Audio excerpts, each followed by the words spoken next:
Assalamualaikum warahmatullahi wabarakatuh.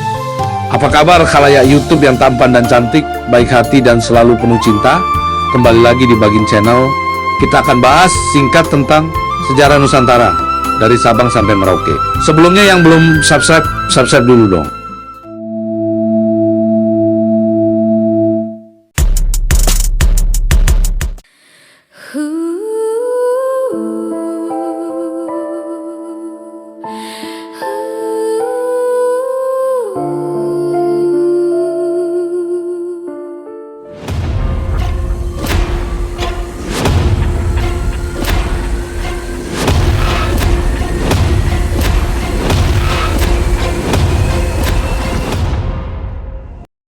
Saat ini kita akan bahas secara singkat sejarah Sumatera Selatan.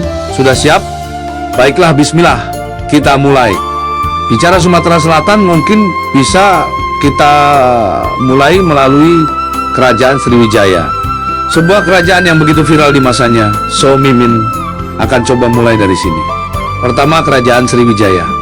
Kerajaan Sriwijaya merupakan salah satu kerajaan maritim terbesar di Asia Tenggara yang berkembang sekitar abad ke-7 hingga abad ke-13. Pusat kekuasaannya berada di wilayah yang sekarang menjadi kota Palembang. Sriwijaya menjadi pusat perdagangan internasional karena letaknya strategis di jalur perdagangan antara India dan Cina. Kerajaan ini juga terkenal sebagai pusat pembelajaran agama Buddha di Asia Tenggara. Berikut beberapa tokoh raja kerajaan Sriwijaya dari masa ke masa. Dapuntah yang Srijayanasa, raja yang dianggap sebagai pendiri kerajaan Sriwijaya pada abad ke-7. Namanya tercatat dalam prasasti Kedukan Bukit. Memimpin ekspedisi besar yang memperluas wilayah kekuasaan Sriwijaya. Kedua Balaputra Dewa, salah satu raja terbesar Sriwijaya. Pada masa pemerintahannya, Sriwijaya mencapai puncak kejayaan sebagai pusat perdagangan dan agama Buddha. Ia juga membangun biara untuk pelajar Sriwijaya di Nalanda, India. Lalu ketiga, Sri Sanggrama Wijaya Tunggawarman, Raja Sriwijaya yang memerintah saat kerajaan menghadapi serangan dari kerajaan Chola. Peristiwa ini terjadi sekitar tahun 1025 Masehi. Lalu keempat, Dharmasetu, raja yang memperkuat hubungan Sriwijaya dengan kerajaan-kerajaan di Asia Tenggara, dikenal sebagai pelindung agama Buddha. Yang kelima, Aising, seorang biksu dari Tiongkok yang tinggal di Sriwijaya selama beberapa tahun. Ia menulis bahwa Sriwijaya merupakan pusat pembelajaran agama Buddha terbesar di Asia Tenggara sebelum pergi ke India.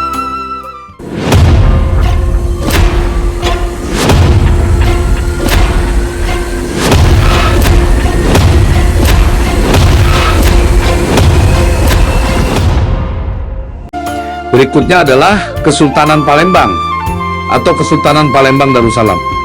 Kesultanan Palembang Darussalam adalah kerajaan Islam yang berdiri di wilayah Palembang, Sumatera Selatan.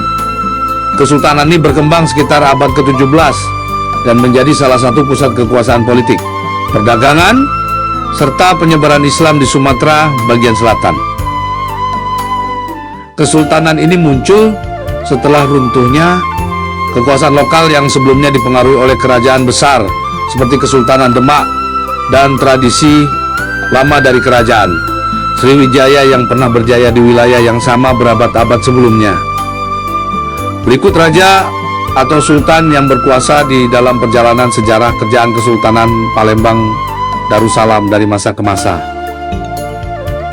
Pertama, Susuhunan Abdurrahman Khalifatul Mukminin Sayyidul Imam.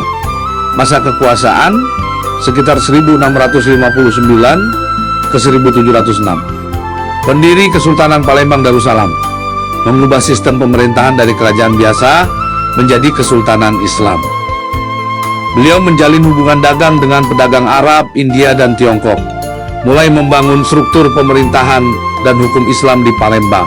Dua Sultan Muhammad Mansur, masa kekuasaan sekitar 1706 ke 1714, melanjutkan pemerintahan ayahnya, memperkuat perdagangan lada dan timah. mulai berhadapan dengan pengaruh VOC Belanda di wilayah Sumatera Selatan. Yang ketiga, Sultan Mahmud Badarudin I, masa kekuasaan sekitar 1724 ke 1758. Salah satu Sultan Besar Palembang, membangun Masjid Agung Palembang yang sampai sekarang menjadi simbol kota, memperkuat pertahanan dan ekonomi kesultanan. Yang keempat, Sultan Muhammad Bahauddin, masa kekuasaan sekitar 1776 ke 1803, masa pemerintahan yang relatif stabil, mengembangkan hubungan perdagangan dengan berbagai wilayah Nusantara, mendorong perkembangan ilmu agama dan pendidikan Islam.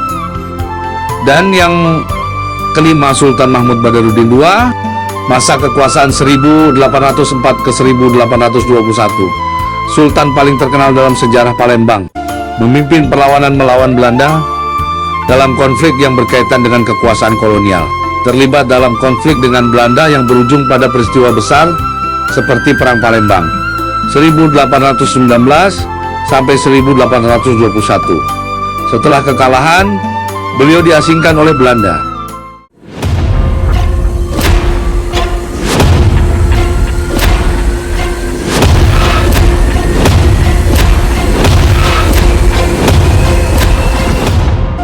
Berikutnya, kita masuk pada masa perlawanan kepada kolonial, perlawanan terhadap kolonial Belanda.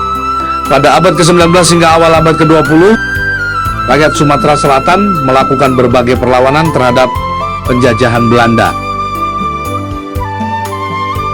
Perlawanan ini dipimpin oleh tokoh-tokoh lokal dan sultan dari Palembang. Tujuannya adalah mempertahankan wilayah dan kedaulatan dari kekuasaan kolonial Belanda. Meskipun Belanda akhirnya berhasil menguasai wilayah tersebut, semangat perjuangan rakyat tetap menjadi bagian penting dari sejarah daerah. Baiklah, kita lanjut sejarah singkat Sumatera Selatan. Terbentuknya Provinsi Sumatera Selatan. Setelah kemerdekaan Indonesia tahun 1945, wilayah Sumatera Selatan mengalami perkembangan pemerintahan. Pada masa awal kemerdekaan, wilayah ini menjadi bagian dari Provinsi Sumatera. Kemudian dibentuk provinsi tersendiri, yaitu Sumatera Selatan, dengan pusat pemerintahan di Palembang. Pembentukan ini menjadi langkah penting dalam pembangunan dan pemerintahan daerah setelah Indonesia merdeka. Sejarah singkat Sumatera Selatan. Pastinya banyak kekurangan, namanya singkat, ya gak bisa panjang. Intinya, Mimin berharap Anda yang menonton memberi tambahan informasi melalui kolom komentar, biar Mimin makin tambah wawasan. Bicara Sumatera Selatan pasti lekat dengan masakan khas Palembang, yakni pempek Palembang. Mimin kasih bonus dikit ulasan sejarahnya. Asal-usul pempek. Sejarah pempek dipercaya sudah ada sejak sekitar abad ke-16, pada masa kejayaan wilayah yang dipengaruhi oleh perdagangan di bekas pusat kerajaan Sriwijaya. Pada masa itu, daerah sekitar Sungai Musi memiliki hasil ikan yang sangat melimpah. Menurut cerita rakyat yang populer, ada seorang perantau keturunan Tionghoa yang tinggal di Palembang. Ia melihat banyak ikan yang tidak dimanfaatkan secara maksimal oleh masyarakat. Kemudian ia mencoba mengolah ikan tersebut dengan mencampurnya dengan tepung sagu, lalu membentuknya menjadi makanan yang lebih tahan lama dan mudah dijual. Kita sebut saja penjual itu bernama Mawar. Salah dong. Ini sejarah harus pas. Maaf, kebiasaan nonton sketsa cerita silet. Hihihi, namanya yang benar API. Karena penjual tersebut dipanggil API ya. Masyarakat sering berkata pe saat membeli. Lama-kelamaan, sebutan itu berubah menjadi pempek. Dengan berakhirnya ulasan sedikit sejarah pempek, maka berakhir pula ocehan Mimin perihal sejarah singkat Sumatera Selatan. Apa bahas sejarah copet? Tidak yang lain aja. Mimin undur diri. Ada pantun buat Anda. Beli pempek pastinya di Palembang. Sampai jumpa lagi ya sayang. Selalu sehat. Wassalamualaikum warahmatullahi wabarakatuh.